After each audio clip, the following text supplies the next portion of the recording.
تو اصطلاح کے اندر اس کی ڈیفینیشن جو بیان کی جاتی ہے، شیخ الرئیس نے تعریف کی ہے، وہ یہ کی ہے کہ نبض اوعیہ روح کی حرکت کا نام ہے جو انبساط اور انقباض سے مرکب ہے۔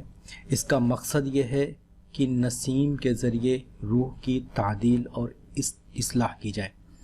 نبض کے بارے میں تو ہم نے بتا دیا۔ اوعیہ کے معنی آتے ہیں برتنوں کے، یعنی یہ ویعون کیا واحد جمع ہے، ویع کے معنی آتے ہیں برتن کے، اوعیہ اس کی جمع ہے۔ روح آگے چل کے بتائیں گے کہ روح کسے کہتے ہیں، ٹھیک ہے۔ حرکت کے معنی آتے ہیں موومنٹ کے، اور انبساط کے معنی آتے ہیں پھیلنے کے، ریلیکس ہونے کے، اور انقباض کے معنی آتے ہیں سکڑنے کے، کانٹریکٹ ہونے کے،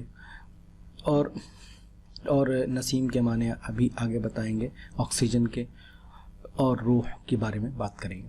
تو اس کا مطلب یہ ہوا کہ کوئی ایسی چیز نبض ہے، کوئی ایسا برتن ہے جس میں روح ہے، ٹھیک ہے۔ اب یہ نبض، یہ برتن نبض اور یہ روح کے جو برتن ہے اس کی حرکت کا نام نبض ہے۔ وہ حرکت کیسی ہے؟ وہ حرکت یہ ہے کہ کبھی وہ برتن سکڑ رہا ہے، کبھی وہ برتن کیا ہے، پھیل رہا ہے۔ تو وہ برتن کی حرکت کا نام، یہ حرکت اس طریقے کی جو ہو رہی ہے، تو اس کو کیا کہہ رہے ہیں ہم؟ نبض کہہ رہے ہیں۔ تو یہ کیوں ہو رہی ہے؟ تاکہ جو باہر سے آکسیجن ہے وہ آئے اور ہمارے جسم کے اندر جو روح ہے، جو حرارت ہے، جو کاربن ڈائی آکسائڈ کی وجہ سے زیادہ ہو رہی ہے، اس کی تعدیل کرے، اس کی اصطلاح کرے، اسے مینٹین کرے اور اسے صحیح کرے۔ یہ نبض کی اصطلاح شیخ الرئیس صاحب نے بیان کی تھی۔ دیگر اطباء کے نظر میں نبض کیا ہے؟ علی ابن عباس مجوسی نے یہ بات کہی ہے کہ نبض جو ہے شریان کی حرکت کا نام ہے، یعنی جو آرٹریز ہیں ان کے اندر جو حرکت ہو رہی ہے، ان کے اندر جو تپکن ہو رہی ہے، تو اس کا نام نبض ہے۔ دوسری تعریف یہ کی گئی تھی دوسرے اطباء کے نزدیک کہ جدید اصطلاح میں آپ دیکھیں کہ ماڈرن دور میں جو تعریف ہے کہ نبض قلب کے بائیں بطن کے انقباض کے نتیجے میں شرائن کے اندر پیدا ہونے والا سلسلے وار تموج ہے جو کہ رفتار قلب کے مطابق وقوع پذیر ہوتا ہے۔ یعنی نبض جو ہے لیفٹ وینٹریکل کے کانٹریکشن کے نتیجے میں آرٹری کے اندر ایک تسلسل کے ساتھ ایک کنٹینیوس جو ویو پیدا ہوتی ہے وہ ہے، اور یہ ویو جو ہے یہ قلب کے جو ہارٹ ریٹ ہے اس کے مطابق پیدا ہوتی ہے۔ جیسے ہارٹ ریٹ جتنے تیز ہوگا اتنی نبض تیز ہوگی، اس طریقے کا یہ اصطلاحی تعریف جدید اطباء نے کی تھی۔ تیسری تعریف اور تیسری ڈیفینیشن یہ ڈارلن نے کی تھی کہ کسی شریان کا انقباض اور انبساط، یعنی آرٹری کا سکڑاؤ اور پھیلاؤ جو انگلیوں سے محسوس کیا جائے، وہ کیا کہلاتا ہے؟ نبض کہلاتا ہے۔ تو یہ مختلف ڈیفینیشن تھی، خلاصہ کلام یہ نکلا کہ نبض شریان کی حرکت کا نام ہے۔ اب شریان کیا ہے؟ اوعیہ روح ہے، ٹھیک ہے، جو کہ جیسے کہ پیچھے ہم پڑھ کے آئے تھے، اور حرکت ابھی آگے بتائیں گے۔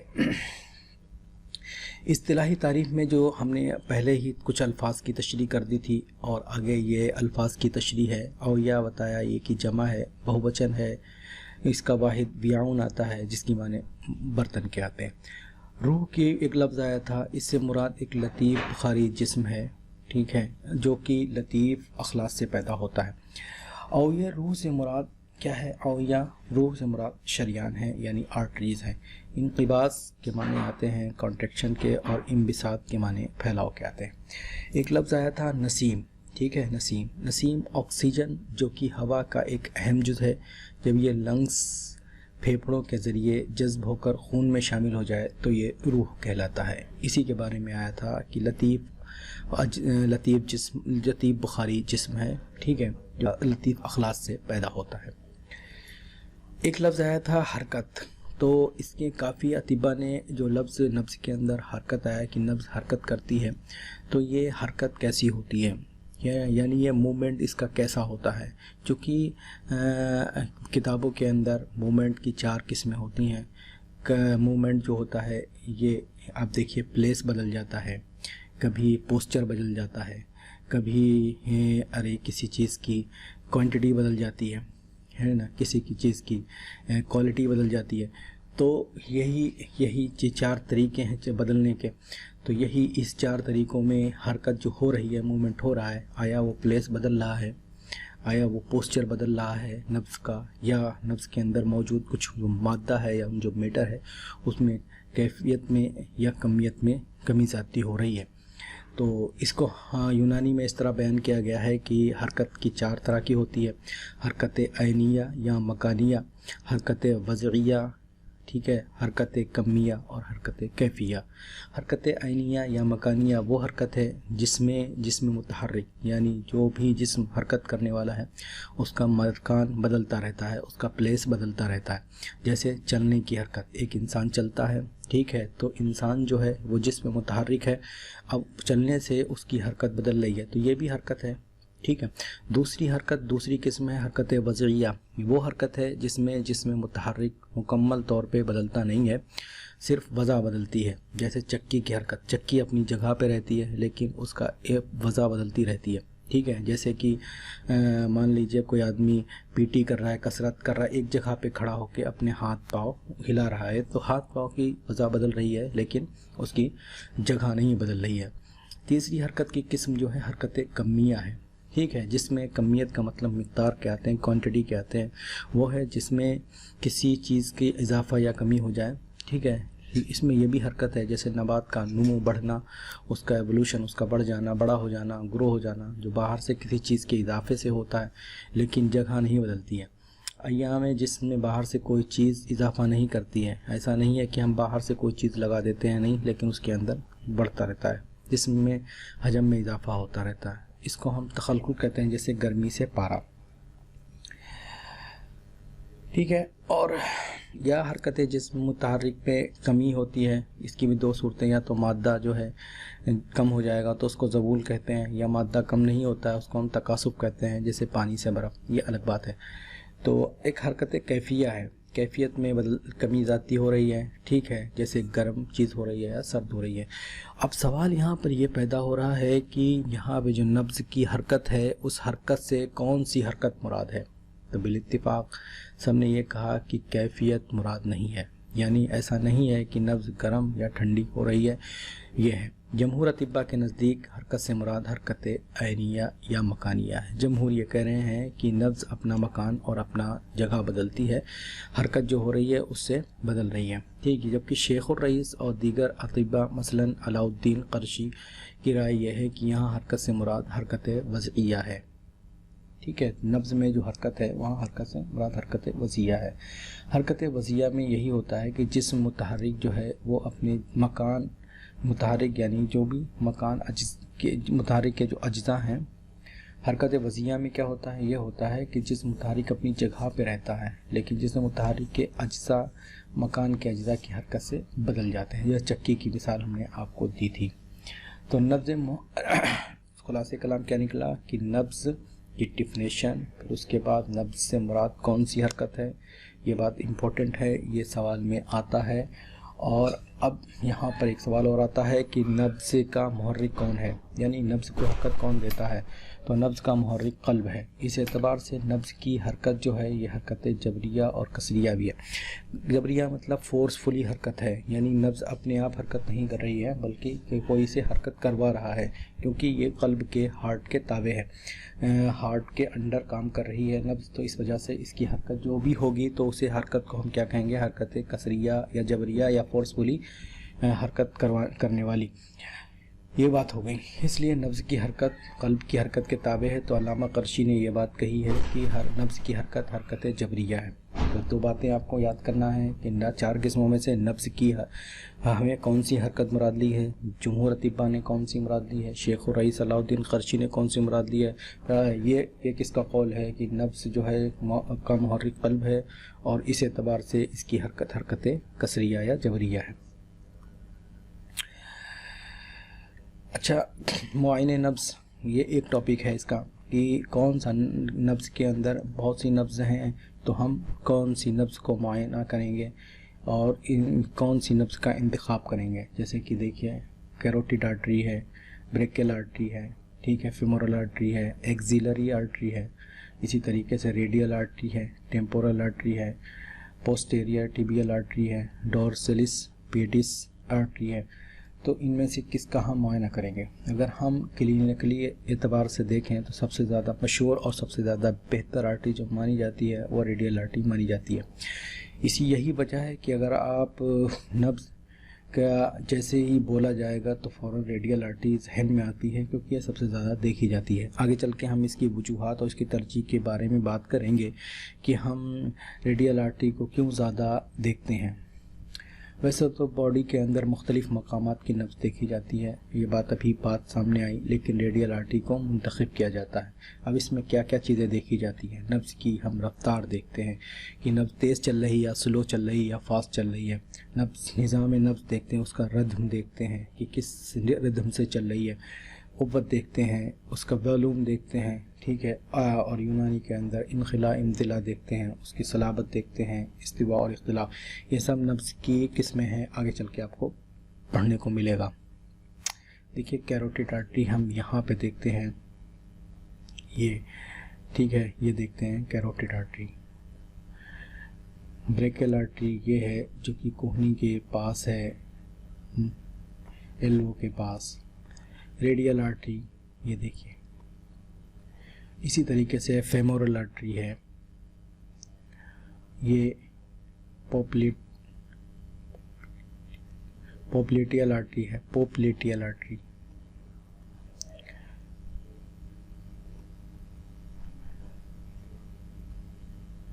اب ہم جو ریڈیل آرٹری دیکھتے ہیں اس کی کیا وجوہات ہیں، ہم انہیں اس کو ترجیح دی ہے. تو شیخ نے کچھ باتیں کہی ہیں، وہ میں آپ کو بتا دیتا ہوں کہ اس کو دیکھنے میں چھونے میں آسانی ہوتی ہے، ٹھیک ہے. کلائی کا گوشت کم ہوتا ہے تو یہاں پر یہ آرٹری نمایاں ہوتی ہے، اچھے سے دیکھی جا سکتی ہے. اس رگ کا قلب سے راستہ براہ راست ہوتا ہے، کیونکہ یہ قلب جو بھی نبض ہوتی ہے وہ قلب کے تابع ہوتی ہے. تو جس کا رابطہ سیدھا ہو تو تعلق صحیح ہو تو اس میں زیادہ اچھے سے دیکھی جا سکتی ہے. اس رگ کی وضع یعنی پوسچر درست ہوتا ہے، ٹھیک ہے. انگلیاں اچھے سے اس پہ بیٹھ جاتی ہیں، اور یہ بات ہے اس کو کھولنے میں کسی کو دقت بھی نہیں ہوتی ہے. کوئی پیشنٹ فیمیل ہے تو بھی آرام سے دکھا سکتا ہے، کوئی میل ہے تب بھی دکھا سکتا ہے. اچھا، اور شریان بخارات دخان سے خالی بھی ہوتی ہے، یہ بخارات اور وغیرہ سے خالی ہوتی ہے. اور یہ ہے کہ یہ کافی کشادہ ہوتی ہے، اس سے قلب کا حال اچھے سے معلوم ہو سکتا ہے. تو یہ تمام وجوہات تھیں جس کی بنا پر ہم یہ ہم نے جو ہے ریڈیل آرٹری کو کیا ہے چنا ہے. وہ کون کون سے فیکٹر ہیں جو نبض پر اثر انداز ہوتے ہیں؟ جیسے ایج ہے، عمر کے اختلافات سے نبض کی حرکت مختلف ہوتی رہتی ہے. بچوں میں کچھ ملے گی، بڑوں میں کچھ ملے گی، بوڑھوں میں کچھ ملے گی. اور جنس کے اعتبار سے بھی نبض میں کیا ہے فرق رہتا ہے. ورزش کے اعتبار سے بھی کوئی زیادہ ورزش کر لیتا ہے تو الگ، فیور کے اعتبار سے، میڈیسن کے اعتبار سے، بدن خون کا اخراج اگر زیادہ ہو گیا تو نفسیاتی دباؤ بھی، قلب کی بیماری کے اعتبار سے بھی کیا ہے نبض میں فرق ملتا ہے. نبض کے معائنے کے طریقے جو ہیں وہ مختلف ہیں. ایک انگلی سے بھی نبض دیکھی جاتی ہے، کلمہ کی انگلی سے نبض دیکھتے ہیں، اور یہ کلمہ کی تیسری انگلی جو ہے اس کو کلائی کی طرف رکھتے ہیں، جس میں پورا جو ہوتا ہے وہ کلائی کی طرف ہوتا ہے، اور جو ہاتھ جو ہے وہ انگوٹھے کی طرف ہوتا ہے. اس سے بہت اچھی طریقے سے نبض دیکھی جا سکتی ہے. جو نبض کے تمام اجزاء ہیں وہ اچھے سے ہاتھ یا انگلی کے اندر سیٹ ہو جاتے ہیں، اور اس سے جو ہے پورا نبض کا دباؤ اور نبض کی رفتار اور نبض کی نظام سب پتہ چل جاتا ہے. 3 انگلیوں سے نبض کو دیکھتے ہیں. یہ طریقہ جو ہے بہت جگہوں پر رائج ہے، ہندوستان میں بہت زیادہ رائج ہے. اکثر اطباء اسی طریقے سے نبض دیکھتے ہیں، اور یہ اس میں جو ہے 3 انگلیوں میں حس زیادہ ہوتی ہے تو پتہ چل جاتا ہے. نبض کے الگ الگ جو جز ہیں وہ معلوم ہوتے رہتے ہیں. 4 انگلیوں سے بھی نبض دیکھی جاتی ہے. اس میں یہ ان لوگوں میں زیادہ دیکھتے ہیں جن کا نبض جو ہے طویل ہوتی ہے. نبض طویل ایک نبض کی قسم ہے، آپ پڑھیں گے. مریض کے دونوں ہاتھوں کی عموماً بعض طبیب دونوں ہاتھوں سے دیکھتے ہیں، بائیں ہاتھ کی بائیں ہاتھ سے، ایک ہاتھ کی یعنی مریض کے دونوں ہاتھوں کی عموماً بعض طبیب ایک ہاتھ یعنی دائیں ہاتھ سے محسوس کرتے ہیں. بعض مریض کے دائیں ہاتھ کی نبض اپنے دائیں ہاتھ سے اور بائیں ہاتھ کی نبض بائیں ہاتھ سے. دوست دیکھیے یہ 4 انگلیوں سے نبض ہے. میں نے بتایا تھا کہ یہ ایک انگلی سے نبض اس طرح دیکھی جائے گی، کلائی کی طرف رہے گا پورا جو ہے انگلی کا 3 انگلیوں سے اس طریقے کی دیکھی جائے گی۔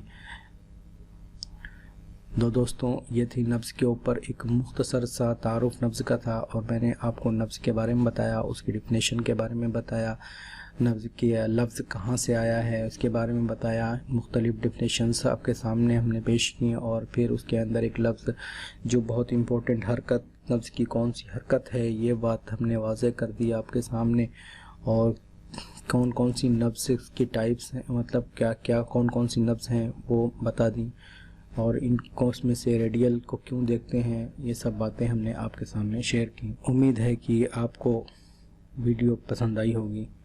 جزاک اللہ، شکریہ۔